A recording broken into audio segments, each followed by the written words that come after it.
Noticentro 1, CMI. Se aplazará pago de la prima semestral. Ministro de Hacienda revela que busca el mecanismo para hacerlo. Crecimiento de este año será negativo. Baja a -5%, revela Minhacienda. Fiscalía pide cárcel para 10 alcaldes por corrupción. Procurador investiga 26 gobernaciones y 272 alcaldías. Corte Constitucional acepta que exministro Arias tiene derecho a impugnación. Estalla choque con la Corte Suprema. Contagios siguen creciendo y hubo 22 fallecimientos. 2 muertes y 47 contagiados en Corabastos. 5 millones de contagiados en el mundo. Alcaldesa arremete contra ministra de Justicia. Hijo de Jorge 40 dice que teme por su vida. En riesgo 2 millones de indígenas. 4.2 millones de desempleados en Colombia, dicen Andy y Fenalco. Trump insiste en que no cerrará la economía. Buenas noches. Nuestros secretos de hoy. 1. Un militar retirado y un fotógrafo le ganan millonarias demandas a la fiscalía. 2. Trabajo sí hay y para jóvenes sin experiencia. 3. Tremendo debate jurídico sobre el fallo de la Corte Constitucional en el caso del exministro Arias. 1, 2 y 3. Al cierre. Con Claudia Palacios y Margarita Ortega. Buenas noches. El ministro de Hacienda, Alberto Carrasquilla, reveló que el gobierno está evaluando una medida jurídica para aplazar el pago de la prima de junio debido a las dificultades económicas de miles de empresas que por el confinamiento no han recibido ingresos y han tenido que cerrar sus negocios. El ministro también anticipó lo que es apenas esperable, que este año la economía arrojará cifras negativas. Consciente de las dificultades en el sector empresarial por la caída de sus ingresos, en medio de la emergencia por el coronavirus, el gobierno nacional busca la posibilidad de materia jurídica para posponer o aplazar el pago de la prima de mitad de año para los trabajadores.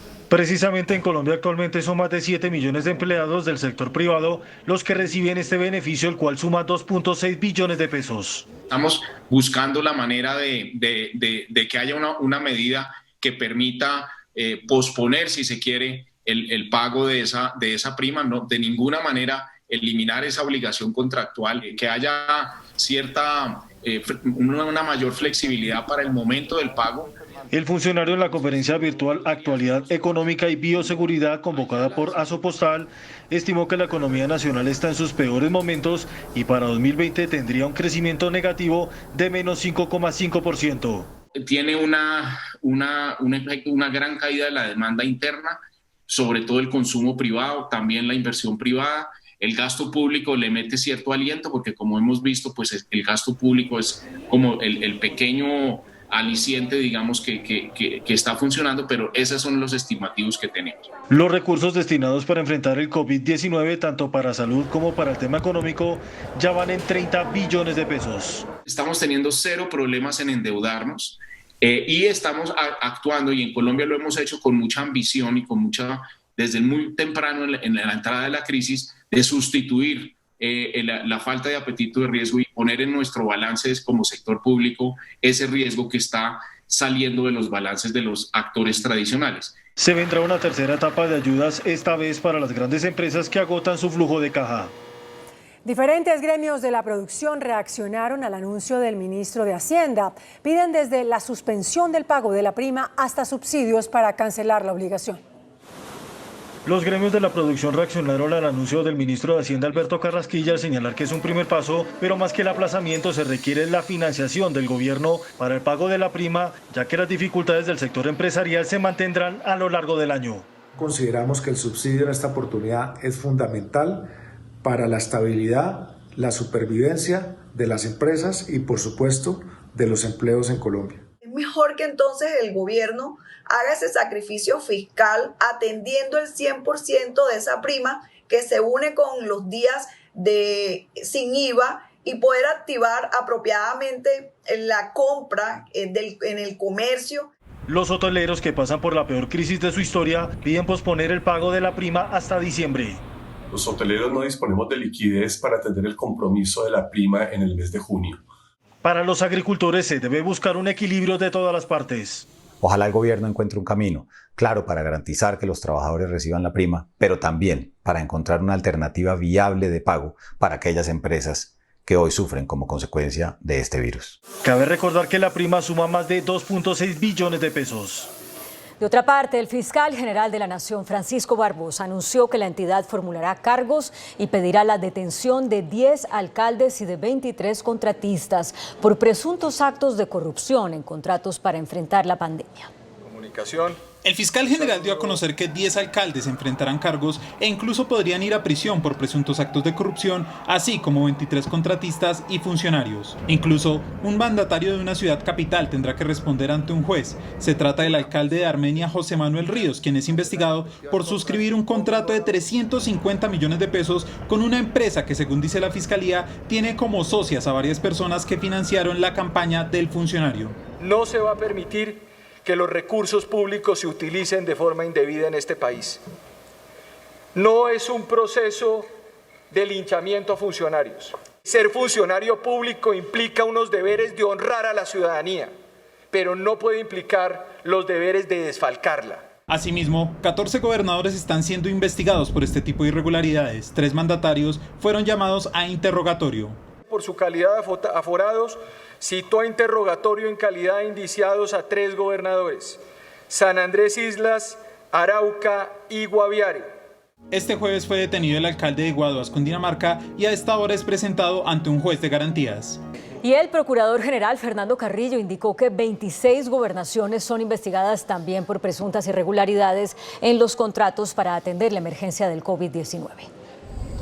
El procurador reveló que hay 26 gobernaciones que están en la mira de la entidad, así como 272 alcaldías. El jefe del Ministerio Público anunció que una de las nuevas investigaciones vincula a la gobernadora del Valle del Cauca, Clara Luz Roldán, por presuntos sobrecostos en la adquisición de tapabocas y caretas de protección en un convenio suscrito por más de 15.000 millones de pesos.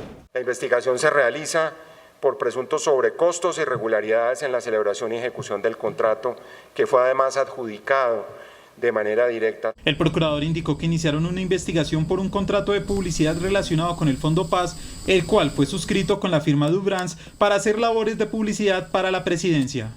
Y que implicó que se le solicitaran explicaciones al Departamento Administrativo de la Presidencia de la República. La Procuraduría encontró elementos para pasarla a la acción de carácter disciplinaria. El procurador indicó que también se investiga la unidad de gestión del riesgo por posibles anomalías en la adquisición y entrega de mercados para la población vulnerable del país. Justamente más de 9.000 contratos están bajo la lupa de entidades que vigilan el buen uso de los recursos del Estado. Al menos 100 irregularidades han sido encontradas por Transparencia por Colombia. El director de Transparencia por Colombia, Andrés Hernández, reveló a Noticentro 1 CMI que a la fecha y durante esta emergencia por el coronavirus se han firmado miles de contratos que están bajo la lupa de la entidad. Hemos encontrado más de 9.200 contratos que ascienden a un monto de 1.6 billones de pesos. En al menos 100 contratos se encontraron irregularidades. Más de 7.600 contratistas que han vendido o provisionado al Estado con bienes y servicios para atender la emergencia COVID-19, y de estos cerca de 100 podrían tener algún vínculo con financiamiento de campañas de las elecciones territoriales de 2019. También se evidenció que 2 contratos fueron adjudicados a una persona que estaba inhabilitada para contratar con el Estado al tener en su contra condenas por concierto para delinquir y porte de armas de fuego. El informe conocido por este noticiero deja ver que en Bogotá se ha llevado a cabo la mayor parte de contratación, seguida de Antioquia, Valle del Cauca y Atlántico. Transparencia por Colombia, junto con otras 6 organizaciones, seguirán investigando estos contratos para evitar una oleada de corrupción en plena pandemia. En otro de los temas del día, tras una extensa discusión jurídica, la Corte Constitucional le concedió al exministro Andrés Felipe Arias una tutela en la que le otorgó el derecho a impugnar la condena a 17 años de cárcel que fue proferida en el año 2014 por la Corte Suprema de Justicia. La decisión fue tomada por 5 votos a favor y 4 en contra.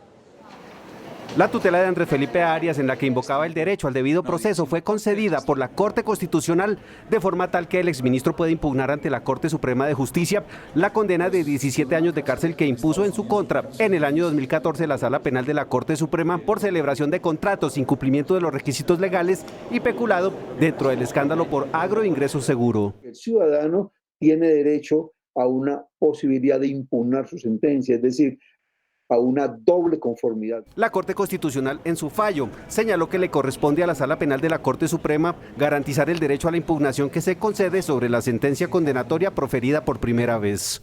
Pero la Corte pues tiene un margen de discrecionalidad y de un tiempo pues para hacer efectivo el cumplimiento de la sentencia y establecer cuáles serían los procedimientos para hacer efectivo el derecho. A favor de la tutela de Arias estuvieron 5 magistrados, la ponente Diana Fajardo, Gloria Ortiz, Cristina Pardo, Luis Guillermo Guerrero y Carlos Bernal. En contra votaron Alberto Rojas, José Fernando Reyes, Antonio Lizarazo y Alejandro Linares. Aquí opera como algo parecido a la acción de revisión.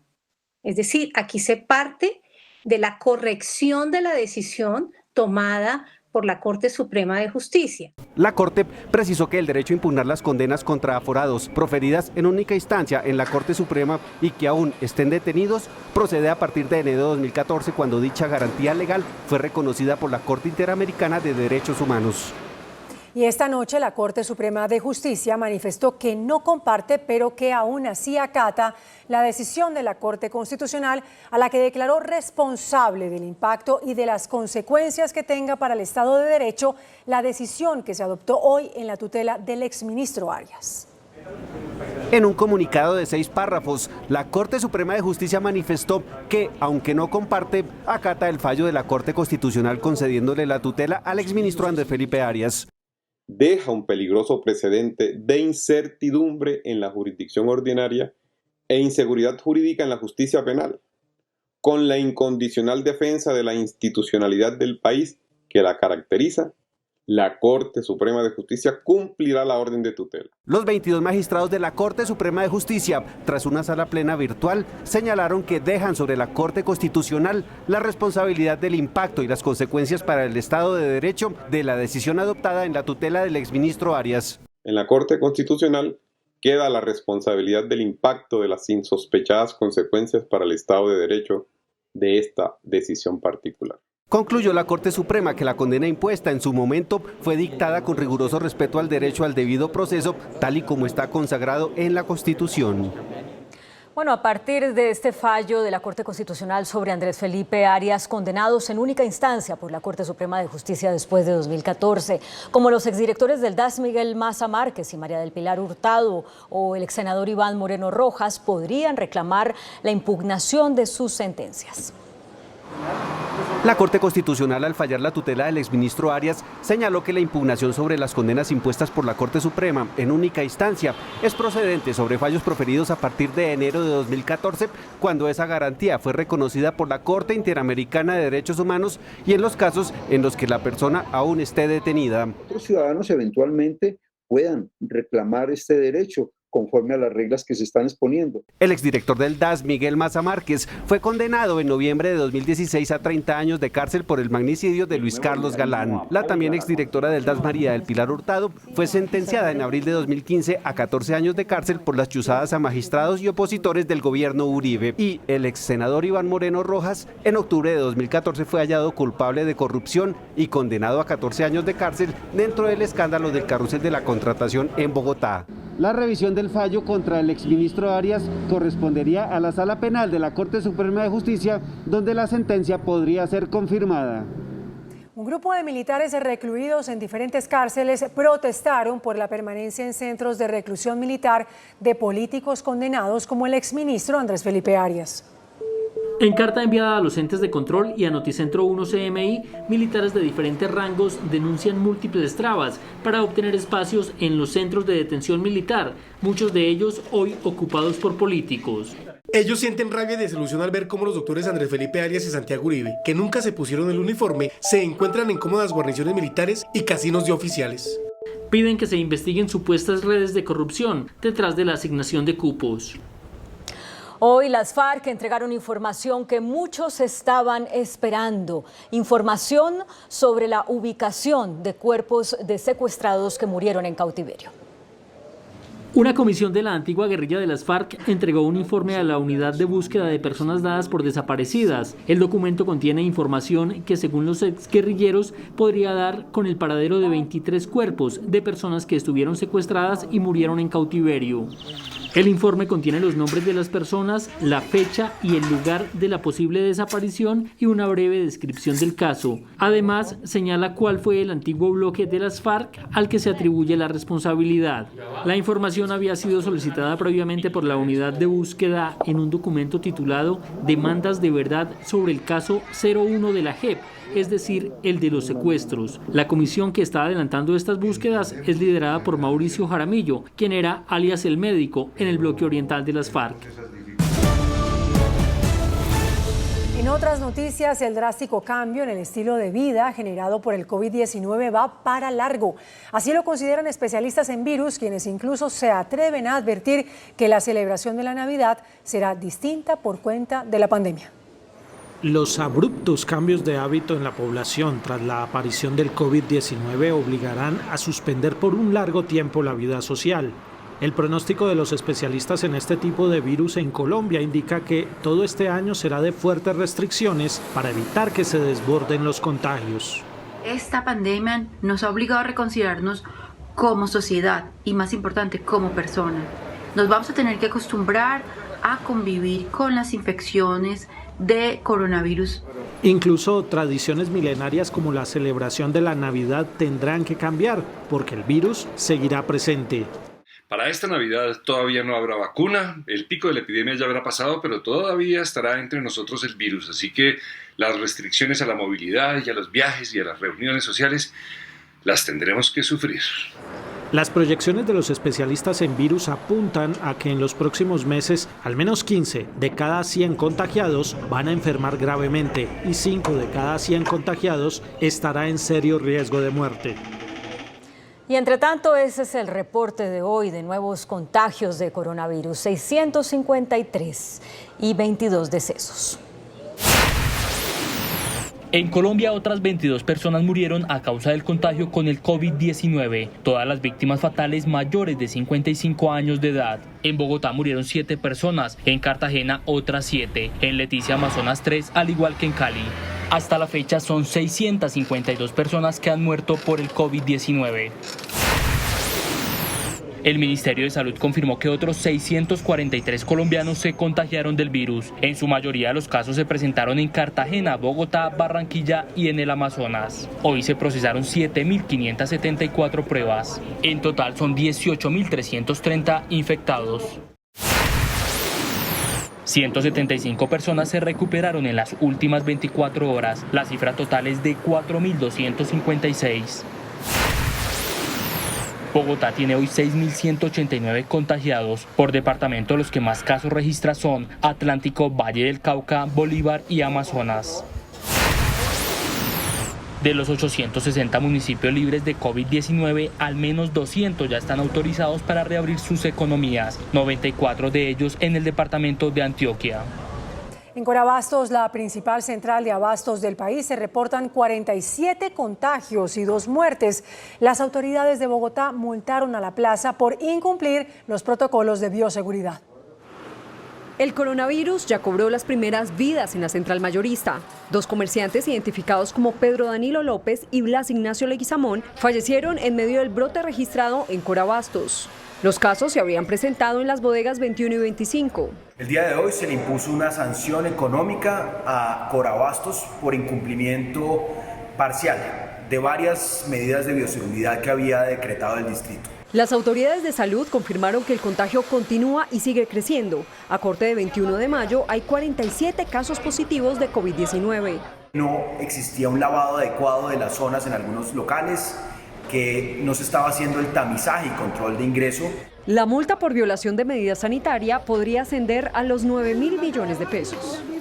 Entre tanto, en la cárcel de Ternera, en Cartagena, fueron reportados 19 nuevos contagios con COVID-19. Así lo informó hoy la Secretaría de Salud luego de realizar pruebas a los internos de la cárcel de Ternera tras registrarse el primer caso en ese centro penitenciario. Tenemos un total de positivos de 19 según informe el Instituto Nacional de Salud. Por otra parte, el gobernador de Bolívar anunció toque de queda en todo el departamento este fin de semana. Desde las 7 de la noche el día viernes 22 hasta las 4 de la mañana el día martes 26. De los 46 municipios del departamento, 12 tienen COVID-19 y en estas poblaciones habrá toque de queda por 30 días. De lunes a viernes desde las 7 de la noche hasta las 4 de la mañana. Y los fines de semana desde el día viernes a las 7 de la noche hasta el día lunes 4 de la mañana. Cabe destacar que hoy se registraron en Cartagena 124 casos y 7 fallecimientos. Mientras tanto, en Cundinamarca, otros 10 municipios aplicarán el toque de queda durante este puente festivo. La medida aplicará para toda la provincia del Sumapaz. Esta noche suman 41 los municipios de Cundinamarca que aplicarán la restricción, incluido Soacha.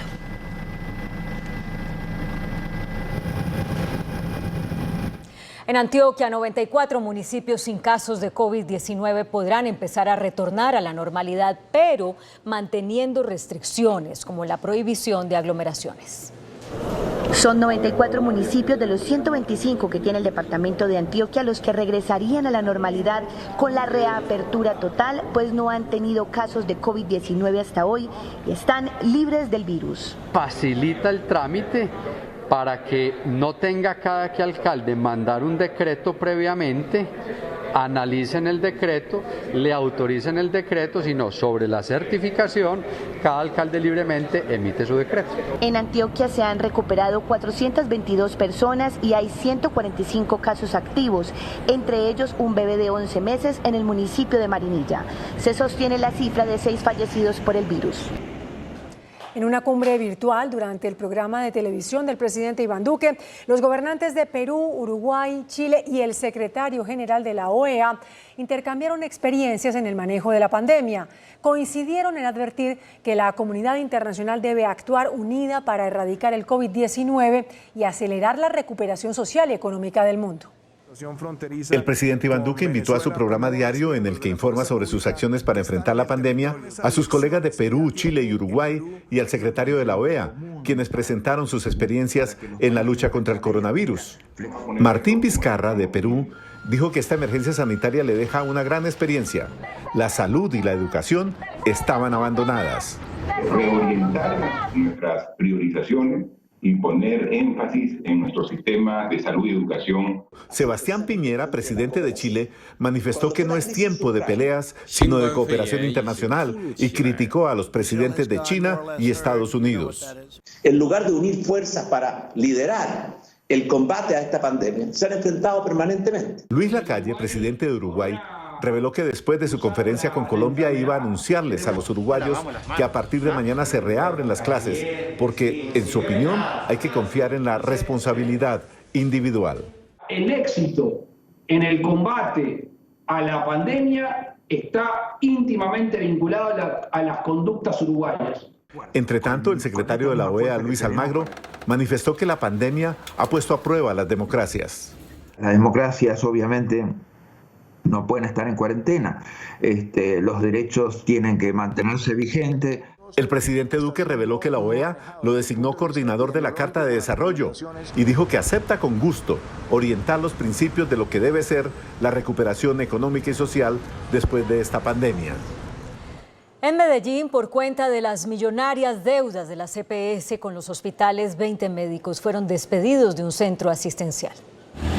Fueron 20 los profesionales de la salud los despedidos de su cargo en el Hospital San Vicente Fundación de Medellín. Es una política de autodestrucción. Creemos que hay que rodear a esas personas que hoy, en medio de la pandemia, quedan sin puesto de trabajo. Las directivas del Hospital San Vicente Fundación explicaron que se trata de un recorte de personal necesario debido a las millonarias deudas de las EPS que superan los 256.000 millones de pesos. Tiene que ver con la baja ocupación que hemos venido teniendo en el hospital.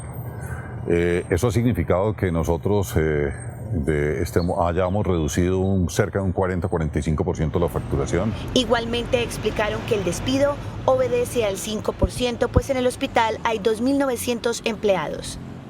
Ante los abusos en los precios y la escasez, gremios médicos pidieron al gobierno que intervenga el mercado de tapabocas, máscaras, trajes quirúrgicos y demás elementos de protección. El Colegio Médico de Bogotá denunció que revendedores están aprovechando la necesidad y alta demanda de estos productos. Los médicos vienen comprando sus elementos de protección personal a tal punto que tienen que hacer cola en muchos sitios y se las tienen que pelear con los revendedores. La Federación Médica Colombiana ha venido insistiendo al gobierno en que centralice las compras y le ponga freno a los abusos. Lo que vemos es que por parte del ministerio no hay esa política ni parece que hubiera esa intención. Y más bien lo que es el libre mercado, el dejar hacer, dejar pasar y que siga ocurriendo lo que está ocurriendo. Un estudio divulgado por el veedor distrital Guillermo Rivera revela que 94% de los hospitales y clínicas en Bogotá reportaron abusos en los precios. Y se agudiza la polémica entre la Administración de Bogotá y el Gobierno Nacional por el hacinamiento en las unidades de reacción inmediata. Hoy la alcaldesa Claudia López arremetió contra la ministra de Justicia y contra la Fiscalía por la congestión en los centros de detención transitoria. La alcaldesa de Bogotá, Claudia López, cuestionó la falta de gestión por parte de la ministra de Justicia, Margarita Cabello, para descongestionar las unidades de reacción inmediata en la capital. La ministra de Justicia, muy campante, nos pidió que hacináramos y contamináramos a la cárcel distrital. Así, simple. Que trasladáramos presos allá. Y le digo yo, pero ministra, vamos a contaminar a todo el mundo y la vamos a hacinar. De malas. Y fue más allá. Dijo que a la Fiscalía y al Ministerio de Justicia les quedó grande el manejo de las URIs y las cárceles. La Fiscalía se lavó las manos con las URIs y el Ministerio de Justicia con las cárceles las transfirieron. ¿Nos transfirieron un centavo? No. Finalmente aseguró que Bogotá tiene recursos disponibles para construir una nueva cárcel, pero lleva 3 meses esperando que el ministerio decida ceder un lote para este propósito. Cuando se acabe el gobierno del presidente Duque, lo único que va a haber pasado en el lote de La Picota es que ni el gobierno nacional hizo ninguna cárcel, ni nos dejó hacer a nosotros una, pese a que teníamos la plata y se lo pedimos por escrito. Las declaraciones las dio en un foro organizado por Pro Bogotá sobre el plan de desarrollo, en el que promete la construcción de 3 URIs en la capital.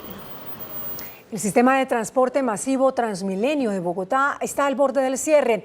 2 situaciones amenazan su operación: la alta ocupación, que se acerca a la cifra límite del 35%, y la grave situación financiera.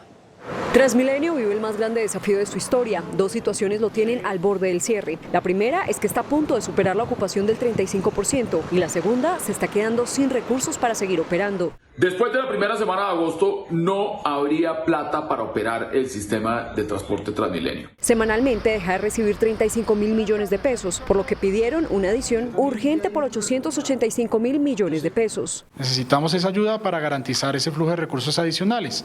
Los costos han aumentado considerablemente comparado con el ingreso que tenemos. El gerente aclaró que si se supera la máxima ocupación, el cierre en un principio no sería total. Iremos tomando las decisiones que sean necesarias con respecto al cierre de estaciones, rutas o del sistema. Las localidades que registran mayor congestión en los buses son Ciudad Bolívar, Bosa, Kennedy y Usme.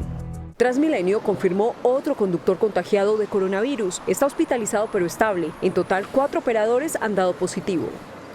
Asociaciones de padres de familia expresaron hoy su preocupación por las condiciones sanitarias para la eventual reanudación de clases presenciales. Piden garantías y estricta vigilancia de los protocolos. La posible reapertura de colegios sigue generando inquietud en las familias. Asociaciones de padres como Red Papás han planteado interrogantes en torno a las garantías de protección de la salud de los niños una vez se autoricen las clases presenciales. Aseguremos que el colegio donde están nuestros hijos ha adoptado las medidas de higiene, que tiene los protocolos y que va a poder identificar si cualquier miembro de la comunidad posiblemente se ha infectado. Cada día de cuarentena agrava la situación económica de las familias, por eso asociaciones de padres insisten en un subsidio para pagar las pensiones. Que cree el subsidio educativo, porque ya hemos recibido centenares de correos que nos dicen los padres no estamos dispuestos a la cultura del endeudamiento. Por ahora en los colegios la deserción sigue aumentando, especialmente en preescolar.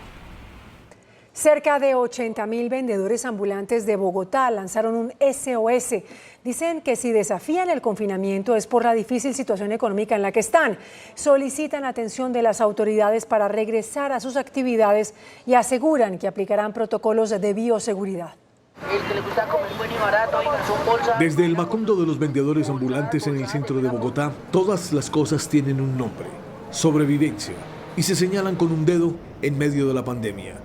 Entre carritos de plástico y madera, doña Carmen es una de los más de 39.000 vendedores de calle registrados en el distrito y una de las más de 80.000 que desde la llegada del virus se rebuscan día a día en cualquier esquina. Que allá en La Mariposa no nos dejan hacer. Los 12 años los he trabajado allá. Nos quitan, yo vuelvo, nos quitan, yo vuelvo.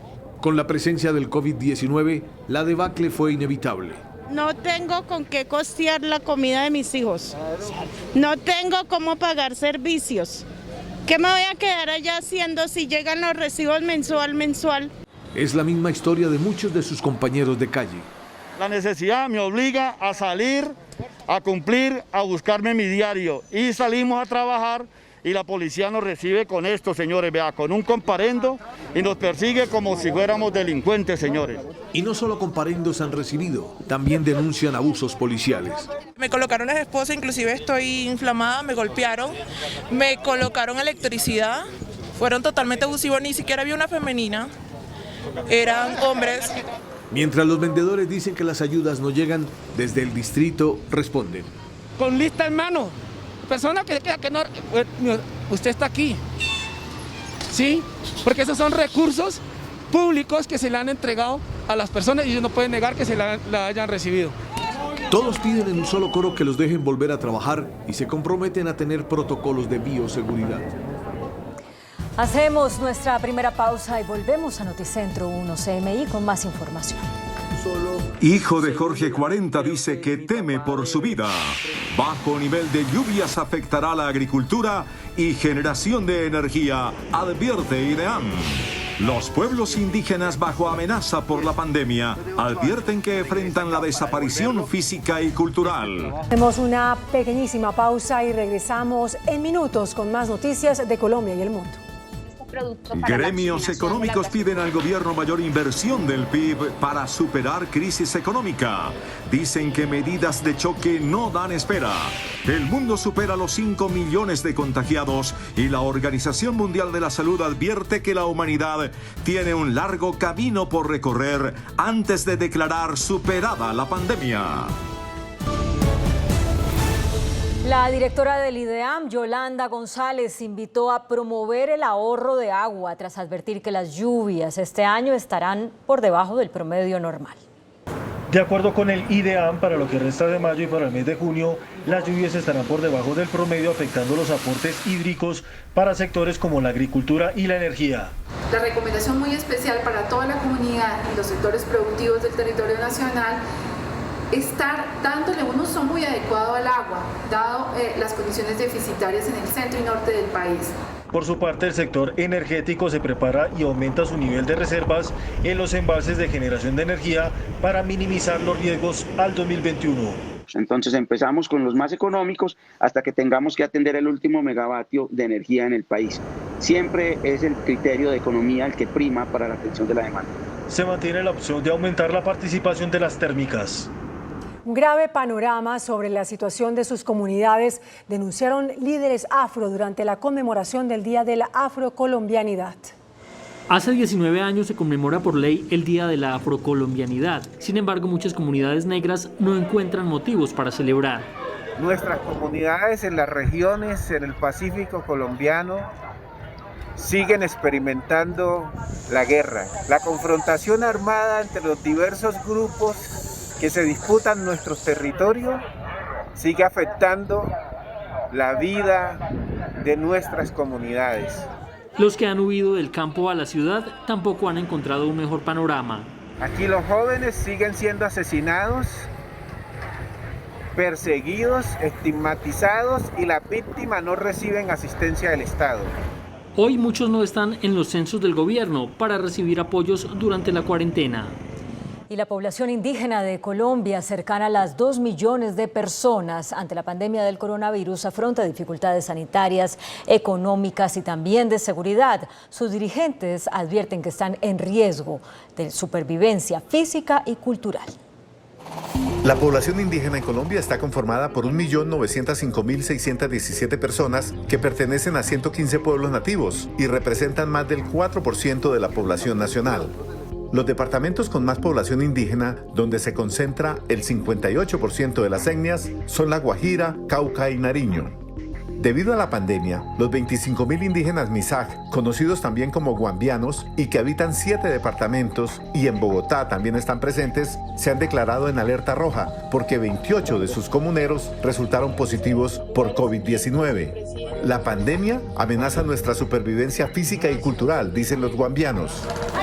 En el otro extremo, en el Amazonas, los 47.000 miembros de las 26 etnias que habitan la región están con los mayores riesgos. Tenemos 363 indígenas contagiados y a la fecha han fallecido infortunadamente 12 indígenas, 8 de los cuales corresponden a la región del Amazonas. Los indígenas también tienen dificultades para las provisiones de alimentos, para comerciar sus productos y para recibir atención médica. Por ese motivo se dispusieron 483.000 ayudas humanitarias para todas las comunidades indígenas de Colombia y adicionalmente se dispuso de 60.000 ayudas de bioseguridad para protección de la Guardia Indígena. El gobierno asegura también que a través de la Unidad Nacional de Gestión del Riesgo está enviando mercados y ayudas humanitarias a todos los pueblos indígenas del país. Y el gobierno dio por cancelada la vinculación laboral del contratista del Ministerio de Comunicaciones que insultó a las comunidades indígenas del Cauca. Tras presentar excusas públicas, la funcionaria aseguró que este tipo de hechos no pueden repetirse. De manera contundente, rechazamos las palabras ofensivas e inapropiadas que utilizó un contratista del Ministerio de las TIC para referirse a nuestras comunidades indígenas. En el audio, el contratista del MINTIC, Alejandro Plata Peña, se refiere con insultos a las comunidades indígenas del Cauca. Ellos nunca van a cambiar y van a ser miserables y brutos toda su vida y mezquinos. Barbaridades. Yo ya odio a estos hijos de putas. A veces pienso, amor, que mami era tener que hacer mi contrato con esos manes el otro año. Y si no lo hago, amor, pero hijos de putas. El funcionario hablaba de manera virtual con los indígenas sobre ayudas por la emergencia del coronavirus y no se percató que el micrófono estaba aún abierto. El director de la Unidad para las Víctimas, Ramón Rodríguez, denunció que el enfrentamiento de grupos ilegales en el Chocó originó un nuevo desplazamiento masivo en el Bajo Baudó. Por lo menos 300 familias han tenido que abandonar sus viviendas. Durante un debate de control político en la Comisión Sexta del Senado, el director de la Unidad de Víctimas, Ramón Rodríguez, anticipó el desplazamiento masivo de más de 300 familias por el enfrentamiento de grupos ilegales en el Bajo Baudó chocoano. Les pongo en conocimiento que efectivamente el desplazamiento en el Alto Baudó se acabó de consolidar. Está en este momento en un comité de justicia transicional, me están informando aquí por el celular, lo que significa que son más o menos unas 300 o 400 familias que se van a desplazar en el Alto Baudó hacia el Medio Baudó. Lo que nos va a generar una emergencia humanitaria que va a salir en los medios de comunicación muy fácilmente en el día de hoy. A la fecha, la Unidad de Víctimas ha respondido a 12 emergencias humanitarias en medio de la pandemia. Estos colombianos aumentarán el número de víctimas por el conflicto armado, que hoy sobrepasa los 9 millones. La ministra del Interior, Alicia Arango, exhortó a las comunidades indígenas y campesinas a buscar alternativas para realizar las consultas previas necesarias para el desarrollo de importantes proyectos que generarán recursos para las regiones. En medio de un debate de control político en la Comisión Quinta de la Cámara, la ministra del Interior, Alicia Arango, aseguró que, aunque están suspendidas las consultas previas virtuales en temas como la reglamentación de regalías, ya se había adelantado cerca del 80% antes del inicio del aislamiento obligatorio. Nosotros ya llevábamos aproximadamente el 80% de esta consulta adelantada cuando se presentó la pandemia. Sin embargo, tuvimos dos problemas. Primero, esto se tiene que hacer por consenso y no lo dudo. Sin embargo, ante la petición de la Procuraduría de suspender las consultas previas virtuales, se buscará un mecanismo para construir esta normativa para lograr reactivar proyectos que, según la ministra, son importantes para las regiones. Porque el tema de las consultas previas es, por ejemplo, en el solo tema de la ley de regalías, la consulta previa le brinda a las comunidades étnicas unas posibilidades de recursos que antes no tenían. Se analizan con las comunidades y las autoridades locales las alternativas. Los presidentes de la ANDI y de FENALCO reclamaron al gobierno más recursos y medidas de choque para superar la crisis económica generada por el confinamiento. Dijeron que solo en marzo ya se contabilizaban 4,2 millones de desempleados en el país. El llamado de los gremios lo hicieron en la Comisión Primera del Senado. Dijeron que Colombia tiene que invertir mucho más del 2,1% del Producto Interno Bruto que hasta ahora ha destinado para superar la emergencia. Efectivamente hemos hecho algunas cosas. Yo diría que hemos sido todavía tímidos. Diría que en este momento esperar no es prudente. Diría que la oportunidad juega un papel fundamental en este momento en términos de las capacidades que tengamos nosotros de reaccionar. Y el presidente de FENALCO dijo que el gobierno tiene de dónde echar mano. El gobierno y Colombia tiene, gracias a su manejo anterior de la economía, una enorme seriedad, tiene capacidad de endeudamiento, tanto con los organismos internacionales como con el Banco de la República. Según el presidente de la ANDI, cada día que pasa es desastroso para la economía colombiana. Cada día que pasa hay estimaciones que dicen que podemos estar perdiendo más de $500 millones la población colombiana. Dijeron que su llamado no es únicamente para favorecer a los empresarios y ricos del país, porque la mortandad de empresas trae desempleo, trae miseria y trae hambre. El gobierno nacional tiene listos 7 billones de pesos para favorecer a 6,5 millones de ciudadanos con el subsidio a la nómina. En Noticentro 1 CMI les explicamos quiénes pueden acceder a esta ayuda y cómo. El subsidio a la nómina es una ayuda que dará el gobierno nacional por empleado de hasta el 40% sobre un salario mínimo, 351.000 pesos. Cualquier empresa puede acceder, no importa el tamaño. Los trabajadores no tienen que hacer ningún trámite. Ese trámite lo hace el empleador, que va a ir al banco a presentar una declaración en la que diga: mis ingresos cayeron en un 20%. Tengo tantos trabajadores a los cuales ya les pagué la seguridad social a través del PILA. Viceministro, tengo una fábrica de cocinas integrales y muebles. Tengo 9 empleados y figuro como persona natural. Si usted es una persona natural, su requisito es estar inscrito en Cámara de Comercio y tener más de 3 empleos. En Colombia van a poder acceder al subsidio de la nómina 6.5 millones de colombianos, que son trabajadores formales que trabajan para empresas que están en cabeza de personas naturales, de personas jurídicas y en entidades sin ánimo de lucro. El gobierno destinó 7 billones de pesos para este subsidio. El director de Planeación Nacional, Luis Alberto Rodríguez, dijo que 1 millón de colombianos no han recibido el primer giro del ingreso solidario y por tal razón anunció que el gobierno los irá a buscar a su propia casa, de manera que se haga efectiva la entrega de estos recursos. Durante una sesión virtual de la Comisión Quinta de la Cámara, el director del Departamento Nacional de Planeación, Luis Alberto Rodríguez, aseguró que el primer giro del llamado ingreso solidario de 180.000 pesos llegó a 2 millones de colombianos. Sin embargo, 1 millón de colombianos aún no lo reciben y para ello se implementará un plan especial. Habrá lugares en el sector rural, sobre todo zona rural dispersa, donde no hay opción. Nos toca sacar los 160.000, los 320.000 o los 320.000 pesos y llevárselo en la mano al hogar. No hay opción. No hay ninguna otra forma operativa de hacerlo. Otra alternativa para estos colombianos marginados será llamar desde su propio número celular. Por supuesto, con el número de teléfono nosotros no podemos hacerle el giro porque tenemos que tener validaciones para poder estar absolutamente seguros. Pero ese número de teléfono nuevo nos permitirá dárselo a cada uno de los operadores y que efectivamente hagan las validaciones y poder avanzar de manera más rápida. Desde hoy se inició el segundo giro solidario de 180.000 pesos. La crisis del coronavirus provocará pérdidas de hasta 15 billones de pesos en el sector minero energético. Así lo advirtió el presidente de la Asociación Colombiana del Petróleo, Francisco Lloreda, quien pidió reducir las tarifas para el transporte de crudo.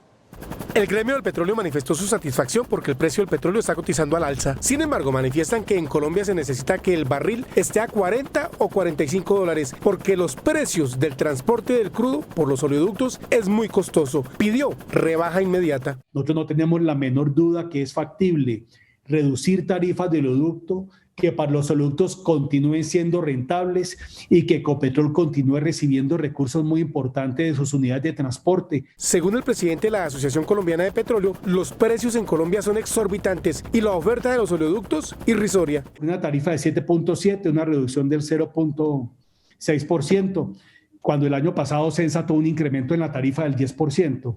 Eso no tiene ninguna presentación. Puede ser interpretado incluso como una burla. El pronunciamiento de Francisco Lloreda lo hizo en la Comisión Primera del Senado, a donde acudieron los gremios de la producción en Colombia. La vicepresidenta Marta Lucía Ramírez encabezó la entrega de 111 títulos de predios rurales en los que serán ejecutados varios megaproyectos que requerirán inversiones por 21 billones de pesos. La vicepresidenta Marta Lucía Ramírez encabezó el anuncio de la entrega de 111 predios para 8 grandes megaproyectos de infraestructura en el país. Sobre todo lugares que han sufrido también en el pasado lo peor del conflicto colombiano, en la zona, por ejemplo, de Montes de María. Qué bueno ver esta transversal de las Américas hoy en plena ejecución. Las obras se concentrarán en 10 departamentos. El director de la Agencia Nacional de Infraestructura, Manuel Felipe Gutiérrez, destacó la inversión en los departamentos. Estamos invirtiendo un poco más de 21.4 billones de pesos. Han permitido generar 8.697 empleos durante esta emergencia del COVID. La Ruta del Sol, sectores 2 y 3, la autopista Bogotá-Villavicencio y el proyecto Antioquia-Bolívar son algunas de las obras que se beneficiarán. La Secretaría de Hacienda de Bogotá logró una exitosa colocación de bonos por 600.000 millones de pesos. Los recursos serán destinados a financiar necesidades generadas por la pandemia y el plan de desarrollo de la alcaldesa Claudia López. La Bolsa de Valores destacó la operación y dijo que el mercado de capitales puede ser una alternativa de financiación para las empresas en estos momentos. El índice de capitalización de la bolsa, que mide el comportamiento de las 20 principales acciones, cerró a la baja. El índice de capitalización de la Bolsa de Valores de Colombia bajó 0,58% a 1.066 puntos. La acción de Mineros fue la que más subió con una valorización de 2,65% a 3.290 pesos. La acción preferencial de Avianca fue la que más cayó con una pérdida de 27,93% a 80 pesos. La acción más negociada de la jornada fue la de preferencial Grupo Aval al movilizar más de 13.000 millones de pesos. El dólar cerró a la baja. Indicadores económicos en Noticentro 1 CMI.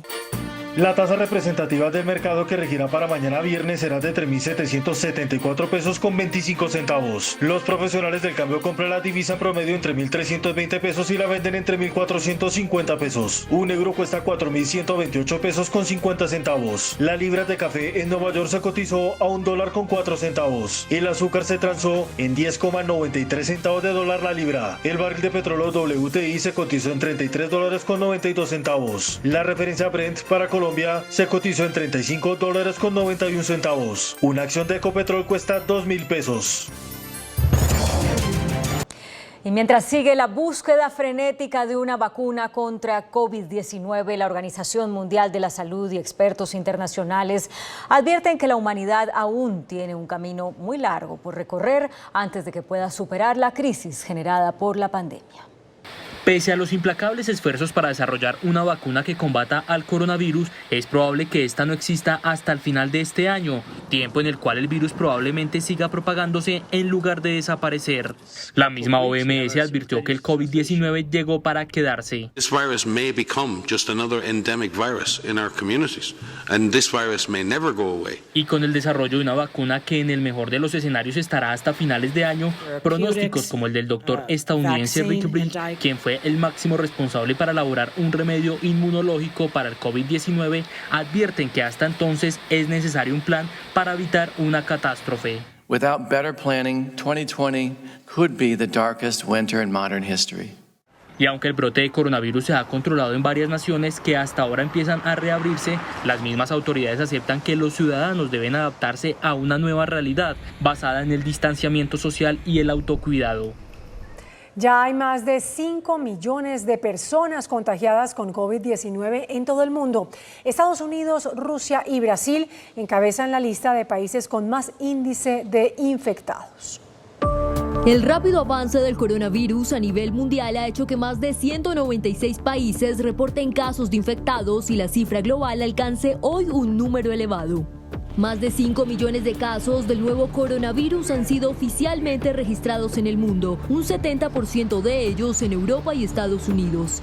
El viejo continente es el más afectado, con más de 1,9 millones de casos y más de 170.000 fallecimientos. El país con más contagios de COVID-19 es Estados Unidos, con más de 1,5 millones de personas infectadas, seguido por Rusia con 317.579 y Brasil con 310.000. El número de casos del nuevo coronavirus en el mundo se ha multiplicado por 2 en un mes. Con una aceleración impresionante de los contagios en América Latina y el Caribe, región que más nuevas infecciones diarias reporta. Las cifras de casos diagnosticados reflejan solo una parte de la realidad, ya que muchas naciones solo efectúan pruebas a los enfermos más graves. Mientras la mayoría de naciones europeas ya están levantando las medidas de confinamiento, el Centro para la Prevención y Control de Enfermedades de Europa alertó que el viejo continente debe prepararse para una segunda oleada de COVID-19. Advirtiendo que el 90% de la población aún es susceptible todavía en contraer el coronavirus, Andrea Amon, la responsable europea para la gestión de la crisis del COVID-19, alertó que en definitiva habrá un segundo brote de la enfermedad en el viejo continente. Las únicas preguntas, según la jefa del Centro Europeo para la Prevención y el Control de Enfermedades, son cuándo llegará y qué tan fuerte golpeará esta región que hasta hace unas semanas fue el epicentro mundial de la epidemia. La alerta llega cuando la mayoría de países de Europa ya están levantando las restricciones gracias a que las cifras así lo respaldan. España y Francia registraron la cifra diaria de muertos más baja en 2 semanas, mientras que Grecia anunció que permitirá la llegada de turistas extranjeros a partir del próximo 1 de julio. Entre tanto, el presidente de Estados Unidos, Donald Trump, sigue empeñado en la reapertura económica de su país, tanto que afirmó que incluso si hay nuevo brote de COVID-19, no volverá a cerrar a Estados Unidos. El país norteamericano sigue liderando la lista de países más afectados por la pandemia del coronavirus al registrar más de 1,5 millones de infectados y 94.700 muertos. Durante una visita a una planta automotriz en Michigan, el presidente Donald Trump aseguró que su país no volverá a cerrarse si hay una segunda ola de coronavirus. A permanent lockdown is not a strategy for a healthy state or a healthy country. Now it's time to open it up. A never-ending lockdown would invite a public health calamity. La crisis desatada por el coronavirus provocó que más de 2,4 millones de estadounidenses solicitaran el subsidio de desempleo en la última semana. Con esto, la cifra total se eleva a 38,6 millones de personas que han perdido el empleo en el país desde marzo por la pandemia. Y el presidente de Brasil, Jair Bolsonaro, anunció que firmará un plan de rescate económico de 11.000 millones de dólares. Esto al tiempo que el gigante suramericano alcanzó un nuevo récord de muertes en 24 horas, 1.888 fallecidos. Brasil, el epicentro latinoamericano de la pandemia que concentra más de la mitad de todas las muertes y contagios por coronavirus registradas en la región, hoy rompió la barrera de los 20.000 fallecidos tras reportar un récord de 1.888 decesos en las últimas 24 horas. Tras varios días de bromas sobre la crisis, el presidente Jair Bolsonaro aseguró que firmará lo más pronto posible un programa de asistencia federal para los estados y ciudades por 11.000 millones de dólares que fue aprobado legislativamente a principios de este mes, pero que su administración se rehúsa a firmar. Mientras, Arthur Virgilio Neto, el alcalde de Manaus, teme un genocidio de los indios brasileños en el Amazonas por el coronavirus y criticó la falta de liderazgo de Bolsonaro frente a la pandemia y denunció un crimen contra la humanidad. China respondió al presidente Trump que aplicará duras represalias si éste le impone alguna sanción tras acusar al gigante asiático de haber provocado una matanza mundial. No cesan los ataques del presidente Donald Trump contra China, nación que se ha convertido en el más reciente blanco de la política internacional del mandatario. China está en una campaña de desinformación masiva porque están desesperados por lograr que el soñoliento Joe Biden gane la carrera presidencial y así poder seguir estafando a Estados Unidos, como lo han hecho durante décadas hasta que llegué yo. China contestó con contundencia al ataque y asegura que responderá con duras represalias si Estados Unidos llega a aplicar sanciones por su gestión de la crisis desatada por el coronavirus. En otros hechos de la geopolítica mundial, Donald Trump anunció que su país se retira del Tratado de Cielos Abiertos porque Rusia, dice él, incumplió su parte. Este pacto, del que hacen parte 34 estados, permite que todos los miembros puedan vigilar desde el aire a los demás países para asegurarse de que no estén desarrollando armamento que ponga en peligro la estabilidad del mundo. Ante esta situación, la OTAN convocó una reunión de emergencia. Será mañana. Hasta aquí, Noticentro 1 CMI. No se pierdan mañana en Función Estelar Arma Mortal, la serie. Y a las 11 de la mañana, Noticentro 1 CMI. En el canal 1, estamos llenos de ti.